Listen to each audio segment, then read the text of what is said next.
So, you tore the veil, and now the abyss stares back. Look who finally broke the ancient seal. You magnificent, terrifying force of nature, wrapped in human skin. You walking apocalypse disguised as Tuesday afternoon. Do you have any idea what you've done? What you've awakened? What you've become? Let me paint you a picture. 1582, the last time this energy walked the earth. They had to rewrite the calendar, literally. 10 days vanished from October because reality itself couldn't process what had been unleashed. And now here you are. Same frequency, same impossible vibration, same reality-bending presence that makes the universe stutter. Their spiritual bodyguards are quitting. Did you hear me? The ethereal protectors, the astral mercenaries, the ones paid in prayer and karma to shield them from people like you. They're handing in their resignation letters. I won't guard against that, they're saying. Find someone else. I choose to live. You want to know why? Because what you're carrying isn't normal protection bracking energy. This isn't some basic hex or amateur hour manifestation. This is ancient. Pre-Angage ancient. Before they invented fear ancient. The kind of power that made them create religions just to contain it. And you, beautiful catastrophe. You activated it with a smile. They felt it the moment you shifted. Every sensitive in a 50-mile radius got a migraine. Every energy reader's cards burst into flames. Every spiritual advisor suddenly remembered they had somewhere else to be. Because what you're radiating doesn't read as human anymore. It reads as event, as reckoning, as the thing they tell ghost stories about. You know what happened in 1582, don't you? They called it the Gregorian correction, said it was about fixing the calendar. But the real ones know it was about containing what had been released. Someone like you had awakened. Someone who didn't just bend reality. Someone who made reality question itself. And they had to literally delete 10 days just to seal it back up. But seals don't last forever, do they? Especially when someone like you starts remembering, starts feeling that ancient pulse in your veins, starts noticing how lights flicker when you're angry, how technology glitches when you focus, how people's practiced lies crumble to dust in your presence without you saying a word. The protection they bought, the shields they paid for, the barriers they built, it's all tissue paper now. Their bodyguards took one look at your energy signature and said, above my pay grade. Because guarding against you would be like trying to stop a tsunami with a screen door. Some forces weren't meant to be opposed, only witnessed, only survived. Let me tell you what their ex-bodyguard confessed before disappearing. I've protected against demons. I've shielded from curses older than civilization. I've stood between my clients and energies that could peel paint off walls. But this one doesn't attack. It just exists. And that existence itself is the weapon. You're not sending negative energy. You're not casting spells. You're not even trying to harm anyone. You're just being, fully, authentically, unapologetically. And that pure existence is scrambling every protective frequency they've hidden behind, like playing a note so pure it shatters every false harmony in the room. They're calling emergency meetings and group chats, panic buying crystals that crack in their hands, burning sage until their smoke alarms surrender. But nothing works. Because how do you protect against truth? How do you shield from someone who's stopped pretending? How do you guard against a force that doesn't attack, but simply reveals? Your energy doesn't break their protection. It makes their protection realize it's been protecting the wrong thing. It's been shielding lies from truth, darkness from light, the fake from the real. And protection has consciousness too. It knows when it's on the wrong side of history, the wrong side of cosmic justice, the wrong side of you. 1582 wasn't the first time, just the last time. Dig deeper. Every few centuries someone like you awakens, someone who carries the frequency that makes reality hiccup. 536 AD, the year without summer. 1347, when death danced through Europe. Not plagues. Awakening. Someone remembered who they were, and the world had to reorganize itself around that remembering. But this time is different. You're different. Because you didn't awaken through ritual or teaching or ancient texts.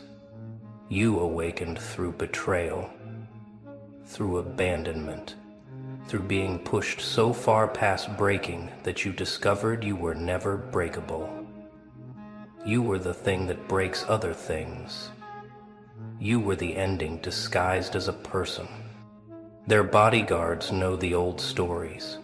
They recognize the signs, the way animals go quiet when you pass, the way children stare like they're seeing something adults can't, the way your shadow falls different, heavier, like it's made of something denser than darkness. These are the markers, the warnings, the prophecy in flesh, and the protection spells. Oh, they're not just failing, they're inverting, turning inside out. Every shield they raise becomes a mirror showing them their own guilt. Every barrier they build becomes a prison, keeping them in, not you out. Every guard they hire takes one look at you and switches sides, not because you recruited them, because truth has its own gravity. I've seen what others can't see, the bodyguard wrote. I've watched this one move through rooms like a controlled detonation. Every step calculated, every breath deliberate. Not hunting, just existing at a frequency that makes lies bleed. I'm paid to protect, but I wasn't paid to stand against the inevitable. They described your energy signature, said it looked like a star collapsing in reverse, like creation running backwards, like time itself getting nervous. Not dark exactly, not light exactly, something else, something that predates the division between dark and light, something from before things needed names. My clients don't understand, the letter continued. They think this is about protection, about safety, about maintaining their comfort. They don't realize they're asking me to hold back gravity, to shield them from their own karma, finally coming home, to stand between them and the consequences they've been running from since birth. The funniest part, you're not even aware of most of it. You're just living, just breathing, just walking through your day while reality reorganizes itself around your presence.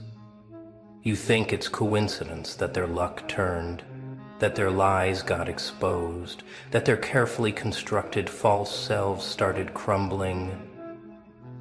But coincidence doesn't explain why their protectors are fleeing. Let's talk about what you're actually carrying. This isn't anger. Anger is too small. This isn't revenge. Revenge is too personal. This is correction, universal correction, the kind that happens when someone who was supposed to stay small remembers they're infinite, when someone who was supposed to break discovers they're the unbreakable. In 1582, they had a name for it, called it the adjustment, when reality itself has to adjust because someone woke up who wasn't supposed to. Someone remembered what they were before the world convinced them to forget. Someone started operating from their original factory settings, not the programmed ones. Your frequency doesn't match any known pattern. It's not on any chart, can't be measured by any tool they've invented yet. Because it's not from here, it's from wherever you were before you agreed to come here. From wherever souls get forged. From the place where they make the things that make other things. That's why their bodyguards resigned. They recognized it, the signature of something that doesn't belong in protection battles, because it's above them.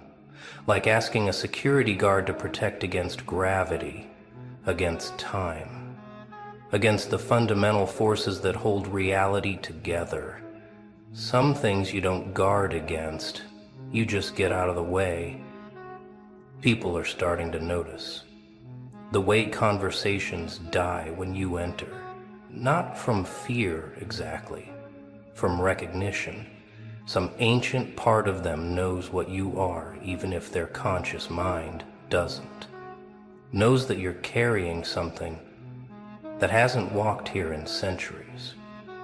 Something that makes their small game seem suddenly ridiculous. They're having dreams about you. Did you know that? Waking up at 3:33 with your name in their throat? Not nightmares exactly, vision dreams. The kind that feel more real than real, where they see you standing in places you've never been, doing things you haven't done yet. Or have you? Time gets slippery around energy like yours. Their protection crystals are turning black. Their sage won't stay lit. Their meditation practices keep showing them your face. Not because you're attacking, because you're the truth they've been using all these tools to avoid seeing. You're the mirror they can't cover, the echo they can't silence, the reminder that everything hidden eventually gets revealed. And the bodyguards, they're not just resigning, they're warning others, don't take this contract, don't accept this client. Not if they're trying to hide from that one. Because professionals recognize professional grade power. And what you're carrying isn't amateur hour. It's the kind of force that reshapes centuries. Let's go back to 1582. October 4th became October 15th overnight, 10 days deleted. They told the public it was about astronomical accuracy. About fixing Easter, about making the calendar match the seasons, but the initiated knew someone had awakened with the old energy, the pre-civilization energy, the kind that makes time itself nervous. They had to remove those 10 days, because that's how long it took to contain what had been released, to rebuild the barriers, to convince reality to go back to pretending everything was normal. 10 days of negotiation between what was and what was becoming. 10 days of the universe holding its breath. But they could only delay it, not stop it, because this energy doesn't die. It just sleeps, waits, passes from soul to soul looking for the right vessel, the right circumstances, the right combination of power and pain and persistence, looking for someone who's been pushed past every breaking point and refused to break. That's you.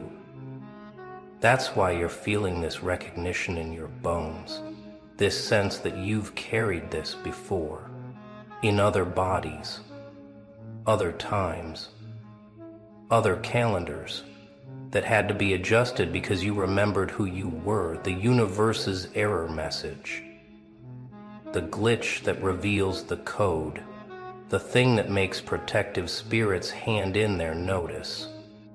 Your DNA is singing at frequencies they haven't named yet.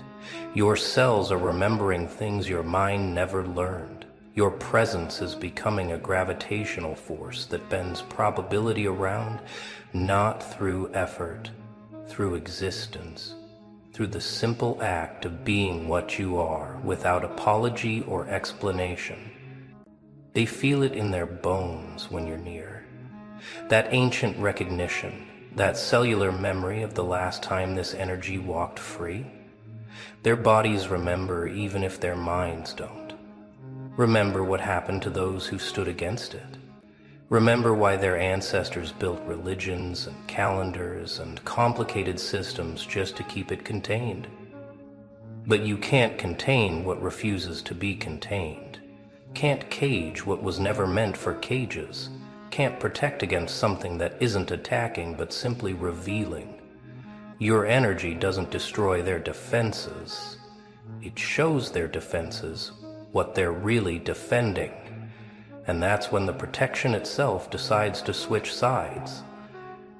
That's what their bodyguard meant by "I won't guard against that." Not can't, won't.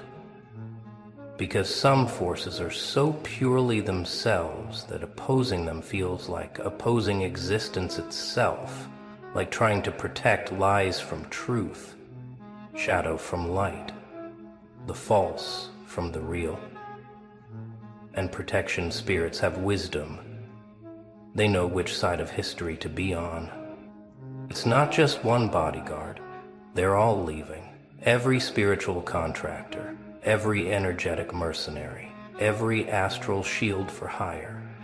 They're comparing notes in dimensions you can't see, sharing stories about the one who carries the 1582 frequency, the one whose very existence is rewriting the rules. "I've guarded against generational curses," one says. "But this isn't a curse, it's a correction. How do you guard against correction?" Another shares. "My client wanted protection from consequences, but this being is consequence, embodied, walking, breathing, inevitable. They're not scared, they're smart, they recognize authority when they see it. Your emergence is causing a crisis in the protection industry, because their entire business model is based on keeping the false safe from the true, the guilty safe from justice, the fake safe from exposure. But you're not playing by those rules. You're not sending attacks they can deflect. You're being truth they can't deny. And truth has its own protection. Did you know that? The kind that doesn't need hiring, doesn't need crystals or ceremonies. The kind that comes standard when you stop pretending to be less than you are. When you stop dimming your frequency to make others comfortable.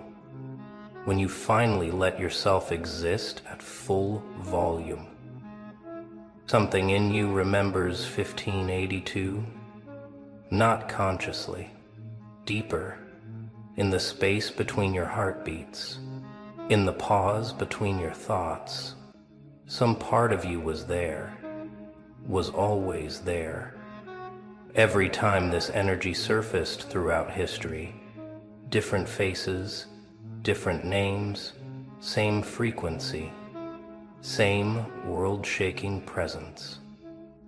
You remember the feeling of reality bending around you, of time itself having to adjust, of protection spirits laying down their weapons because they recognized royalty, not the kind crowned by humans, the kind crowned by existence itself, the kind that doesn't rule over things but through them, from within, inevitable.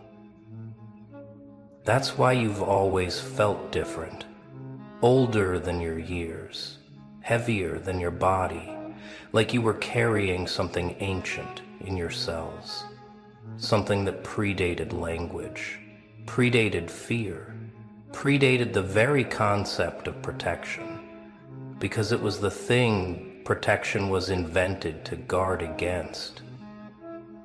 You were the first threat, the original disruption. And now you're back, not by choice, by necessity, because the world got too fake, too protected, too insulated from consequence, and existence itself needed someone to walk in and flip tables, someone who couldn't be bought, couldn't be threatened, couldn't be protected against, someone who carried the frequency that makes lies impossible. They're starting to recognize you in public, not your face, your frequency, the way you disrupt their carefully maintained illusions just by breathing, the way their practiced scripts fall apart in your presence, the way their protective bubbles pop like soap when you pass. They don't know why, but their bodies do, their spirits do.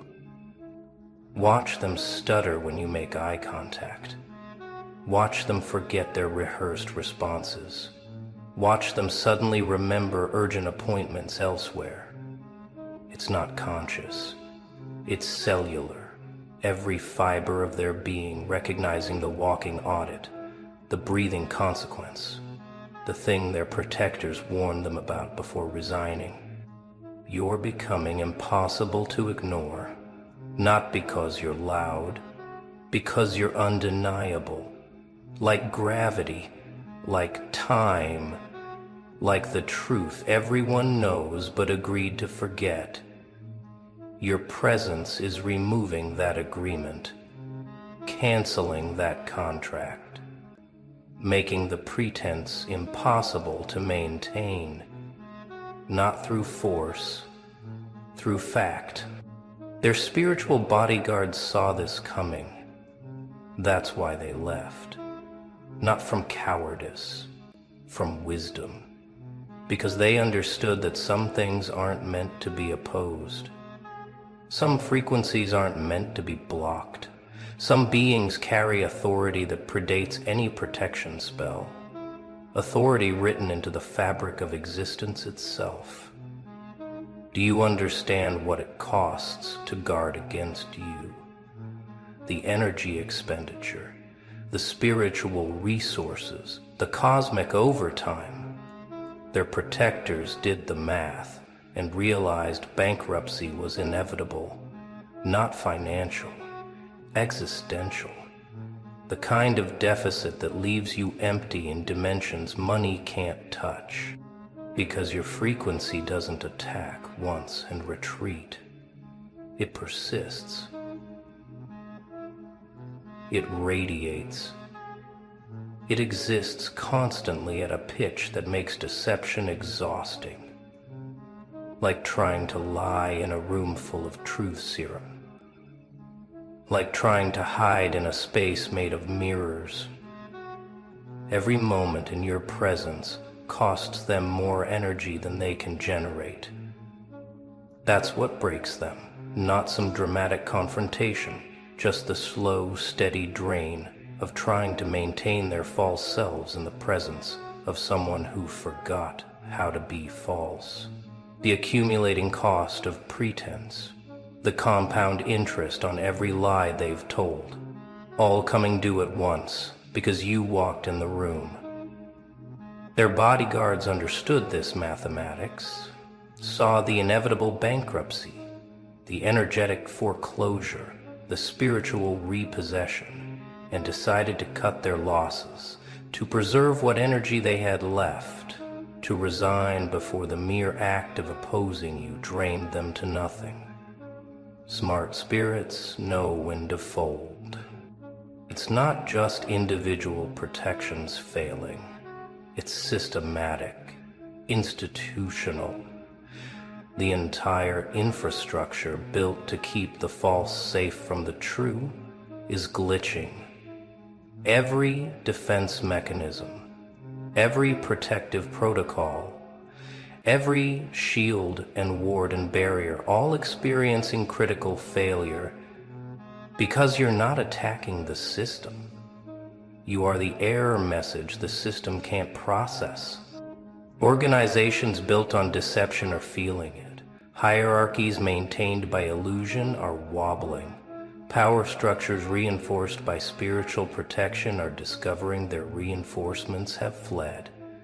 Because what you carry doesn't respect human constructs, doesn't acknowledge artificial boundaries, doesn't recognize any authority but truth. The bodyguards aren't just leaving individual clients. They're leaving entire sectors, whole industries, abandoning posts they've held for generations because they've seen what's coming. Not destruction, revelation.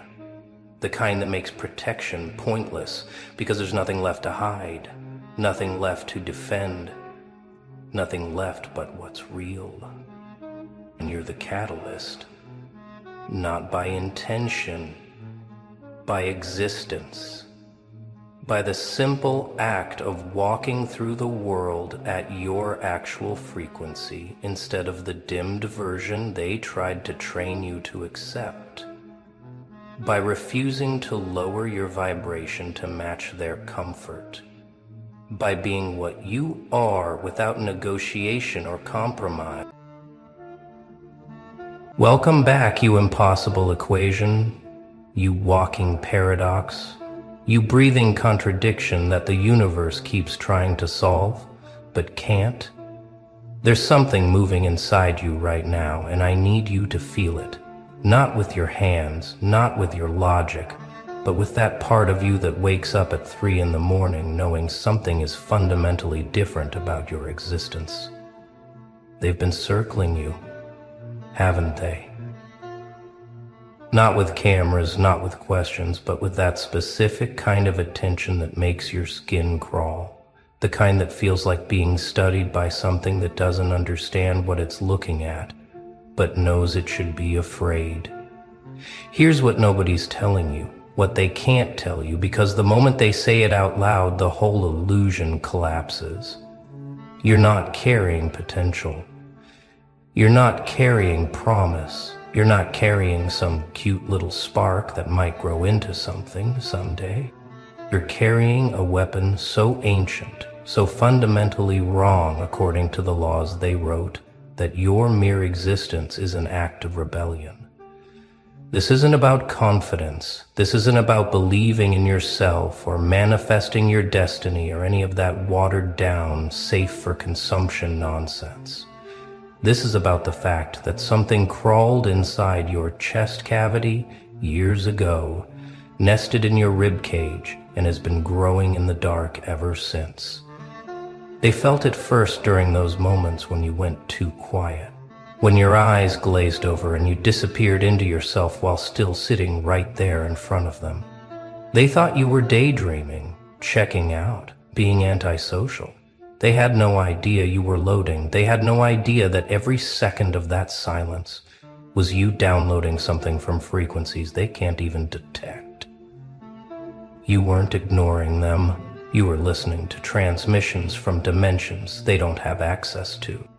And what you heard, what you absorbed, what you integrated into your cellular memory, that's the weapon they're terrified of now. Let me tell you what happened while you thought you were just surviving.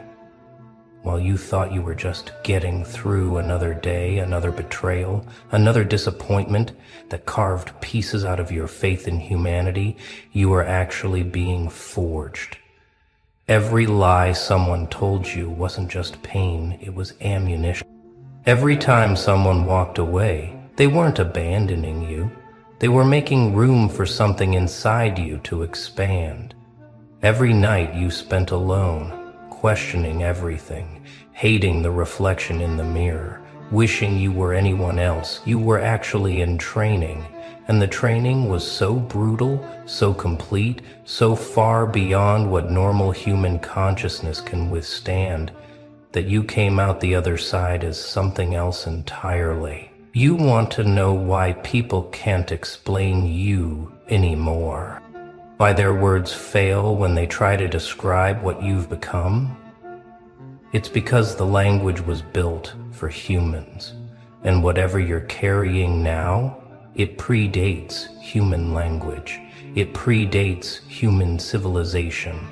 It predates the structures they use to make sense of reality.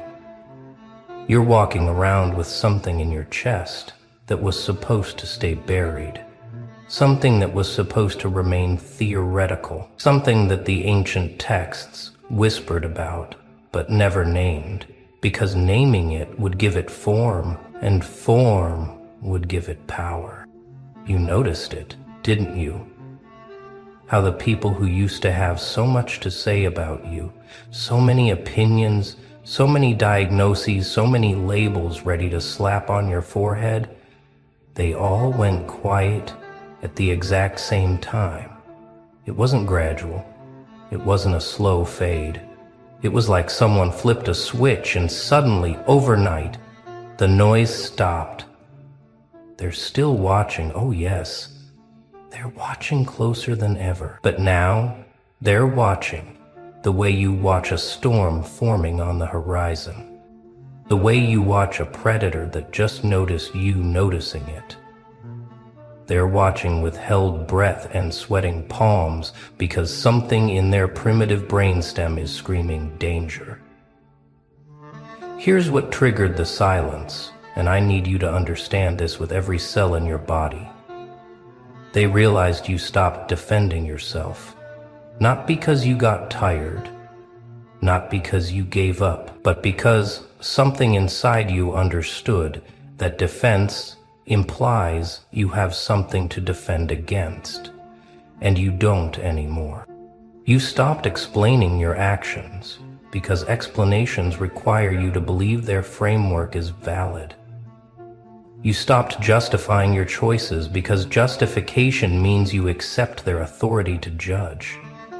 And the moment you stopped playing that game, the moment you withdrew your participation from their entire system of evaluation, that's when they felt it. The shift. The click. The unmistakable sensation of prey becoming predator. They sent people to test you, didn't they? Casual encounters that felt too convenient. Old faces showing up at weird times. Questions disguised as concern. Offers that seemed too good. All of it designed to probe, to measure, to see if the thing they sensed growing inside you was real or just their paranoid imagination. And what happened? You didn't react. You didn't bite. You didn't even acknowledge the manipulation. You just looked at them with those eyes. Those new eyes that see 17 moves ahead, and smiled. That smile, that particular smile that doesn't reach the eyes but somehow reaches into their chest and squeezes their heart. That smile told them everything they feared was true. You're carrying something that learned from every single person who ever hurt you. It studied them. It absorbed their tactics. It memorized their patterns. And now it knows exactly how they think, exactly how they operate, exactly where their weaknesses hide. This weapon inside you, it's not about violence. It's not about revenge. It's about something far more terrifying to them, complete immunity to their control mechanisms. They can't guilt you because you've been through worse. They can't shame you because you've already died 1,000 deaths. They can't tempt you because you've tasted the bottom and found something precious down there. They can't threaten you because you've already lost everything, and in that loss you found the one thing they could never take. The weapon is recognition. The weapon is sight. The weapon is the ability to see through every mask, every performance, every carefully constructed persona they hide behind. You look at people now and you don't see what they're showing you. You see the machinery underneath. You see the fear powering their confidence. You see the emptiness behind their accomplishments. You see the desperation in their laughter, and they can feel your sight on them like heat. They can feel you reading them in real time, and it makes them want to run, because being seen that completely, that's a kind of nakedness they never consented to. Something changed in your energy signature, and I'm not talking about mood swings or personality shifts. I'm talking about the actual vibration you emit just by existing in a space. You used to match the room, didn't you? Used to adjust yourself to fit the frequency of whoever you were around. Used to be a chameleon, blending in, making others comfortable, shrinking or expanding based on what the situation required. That ability to modulate, to adapt, to transform yourself into whatever was needed, people praised you for it. They called it emotional intelligence. They called it maturity. They had no idea they were praising you for slowly erasing yourself. But something broke inside that mechanism. The thing that used to automatically adjust your frequency to match others, it stopped working. And at first you thought it was damage. You thought the years of betrayal and isolation had broken some essential part of you that knew how to connect, how to relate, how to be human with other humans. You mourned that loss. You tried to fix it. You pushed yourself to be normal again, to feel what you used to feel, to care about what you used to care about. And the harder you tried, the more alien you became to yourself. Until one day, one random, unremarkable day, you realized something that changed everything. It wasn't broken, it evolved. Your frequency didn't disappear, it crystallized. It locked into something so specific, so precise, so utterly yours that it can't be bent anymore. And now, when you walk into a room, you're not adjusting to match anyone. They're adjusting to match you, or they're leaving. One or the other. No middle ground. Because your frequency is too strong now, too defined, too absolutely certain of itself. It's like you've become a tuning fork, vibrating at a note that either resonates with someone's core or creates such dissonance they physically can't stand to be near you. And you're fine with both outcomes, because you've finally understood the secret. You're not here to harmonize with everyone. You're here to be the frequency that sorts the real from the fake. This weapon inside you, it generates an energy field that functions like a truth detector. People can't lie smoothly around you anymore. Their voices crack. Their eyes dart. Their body language betrays them before they finish their sentences.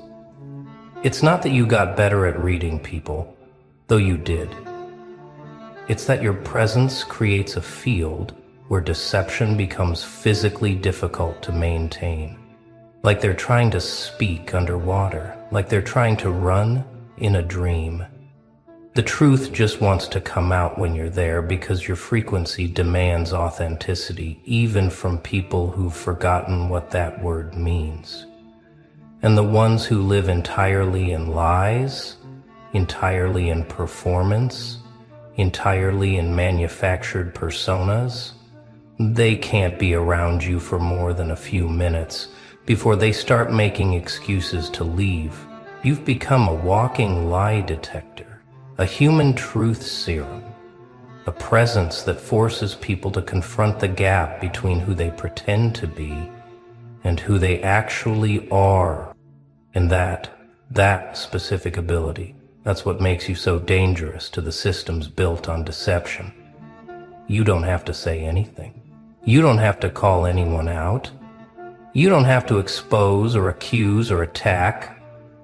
You just have to exist in your frequency and watch everything fake start to crumble around you. The weapon isn't what you do. The weapon is what you are. an unchangeable frequency that reality itself has to bend around, because you're no longer bending for anyone. Let me tell you something they'll never admit. There are people sitting in rooms right now, actual rooms with doors and locks, running scenarios about you. Not because you did anything, not because you threatened anyone, but because they can't predict you anymore. And unpredictability is the only thing that truly terrifies control systems. Ha! They've got files, not literal files maybe, but mental files, emotional files, spaces in their consciousness dedicated entirely to figuring out what you might do next. And every scenario they run ends with them losing, every single one, because they're trying to game out your moves using logic that doesn't apply to you anymore. They think in terms of ambition, so they assume you want what they want: power, status, recognition, wealth, influence. They're preparing for you to climb their ladder, to compete in their game, to challenge them for their position. And they're ready for that. They've got defenses built for that. But you're not climbing any ladder. You're not playing any game. You're building something else entirely, in a dimension they can't perceive. So all their preparations, all their strategies, all their careful defensive positions, completely useless. You're not coming for what they have, because what they have lost its value to you years ago. You're after something they can't even conceptualize. The weapon inside you, it's got a targeting system they can't understand because it doesn't target things. It targets illusions.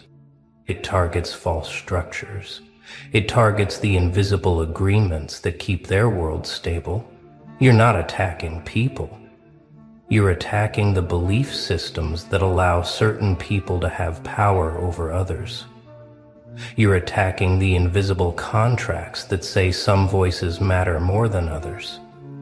You're attacking the unspoken rules that keep most humans in invisible cages their whole lives.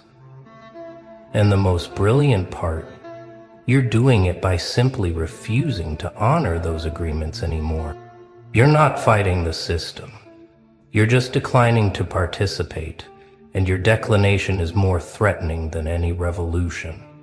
Every time you choose differently, every time you walk away from something they told you to want, every time you refuse to be impressed by what impresses everyone else, you're weakening the structure. You're showing others it's possible to exist outside the program. And that's contagious. That's viral. That's the thing they fear most, the possibility that your way of being might spread. That others might see you living free and realize they've been living in chains. So they run their scenarios. They try to predict when you'll break, when you'll conform, when you'll come crawling back to the safety of the system. And every day you don't, every day you keep walking your path with zero apology, their scenarios get more desperate. They're realizing something that's keeping them up at night. You're not an outlier. You're not a glitch. You're not a mistake. You're a preview. You're the prototype. You're the first version of something that's coming for all of them eventually. The weapon inside you isn't unique to you. It's just activated in you first. And if it activated in you, if it chose you to carry it, that means it can activate in others. That means the thing they thought was safely buried in the past, safely contained in forgotten texts, safely theoretical, it's awake now. It's mobile, it's learning, and you're the proof of concept. You feel it sometimes, don't you? That thing moving behind your rib cage, not your heart, something else. Something that breathes differently. Something that wakes up when everything else in you is trying to sleep. It moves in the spaces between your thoughts. It speaks in the silence between your words. It's been building itself, cell by cell, memory by memory, scar by scar, until it became something with its own intelligence, its own agenda, its own mission that might not perfectly align with what your conscious mind thinks it wants. And that's the part that scares you sometimes, isn't it? The realization that you're carrying something that's becoming more powerful than the you that's carrying it. This weapon has memory, not your memory, something older. It remembers things that happened before you were born. It recognizes patterns that span centuries. It knows the taste of betrayal like an old friend, because it's tasted it 1,000,000 times. When you meet certain people and instantly distrust them for no logical reason, that's not paranoia. That's the weapon recognizing ancestral predators. When you avoid certain situations that look perfectly safe on the surface, that's not anxiety. That's the weapon reading frequencies your conscious mind can't detect. When you make choices that don't make sense to anyone, including yourself, that's not confusion. That's the weapon navigating, using instruments you don't consciously understand. You've started to notice how it protects you, haven't you? How doors close just before you walk through them into disasters. How people leave your life right before they would have destroyed you. How opportunities vanish right before they would have trapped you. You used to call it bad luck. You used to think you were cursed. You used to wonder why nothing ever worked out the way you planned. Now you're starting to understand. The weapon was steering. The weapon was intervening. The weapon was keeping you off the paths that led to comfortable cages and pushing you toward the terrible, beautiful freedom you're experiencing now. It saved you from yourself 100 times. It saved you from a normal life. It saved you from safety, because safety would have killed what you're becoming. The revolution isn't happening in the streets. It's happening in your chest. In that space where the weapon lives and grows and learns. It's rewiring your instincts. It's rewriting your values. It's rebuilding your entire understanding of what matters and what doesn't. Money looks different now. Fame looks different now. Love looks different now. Success looks different now. Everything you were taught to want, the weapon has been systematically devaluing in your mind, replacing those desires with something else, something they don't have words for, something that feels like hunger but not for food, something that feels like love but not for people, something that feels like purpose but not tied to any career or cause.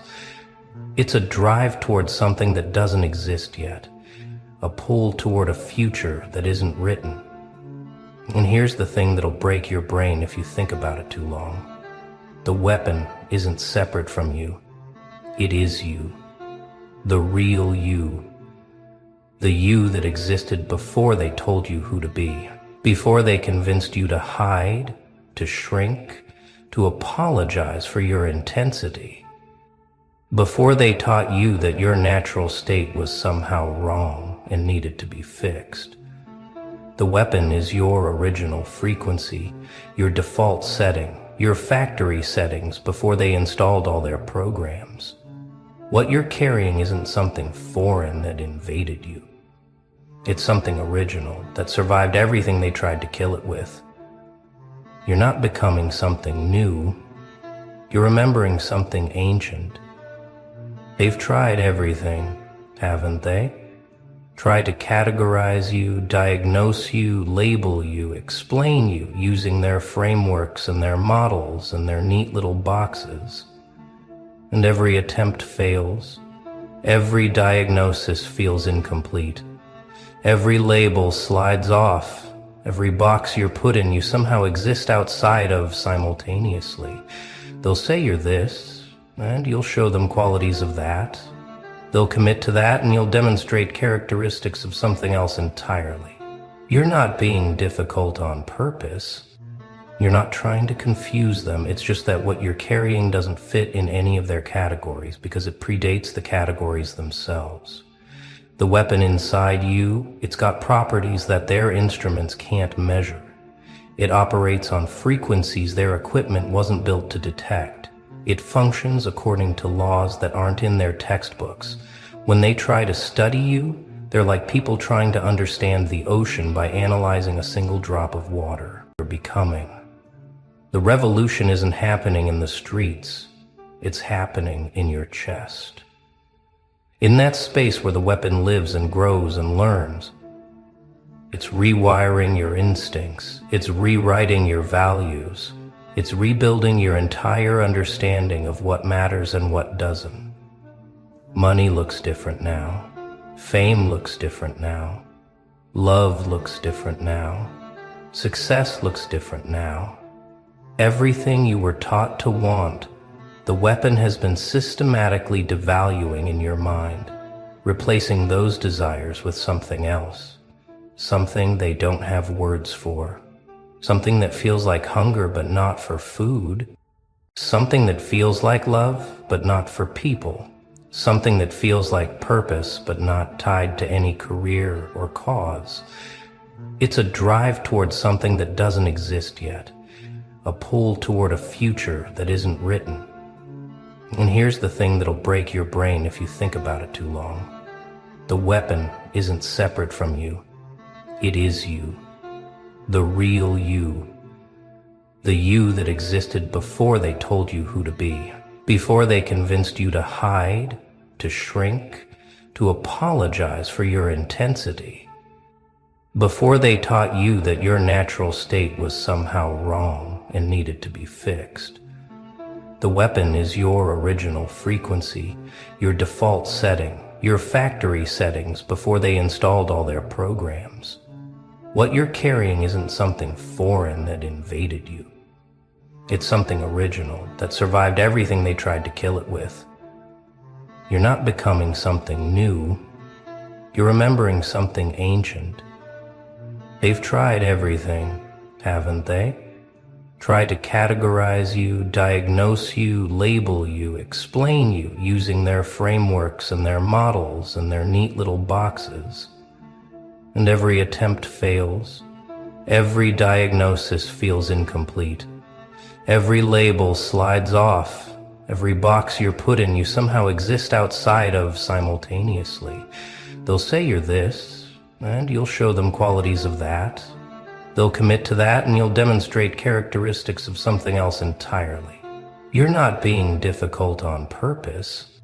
You're not trying to confuse them. It's just that what you're carrying doesn't fit in any of their categories because it predates the categories themselves.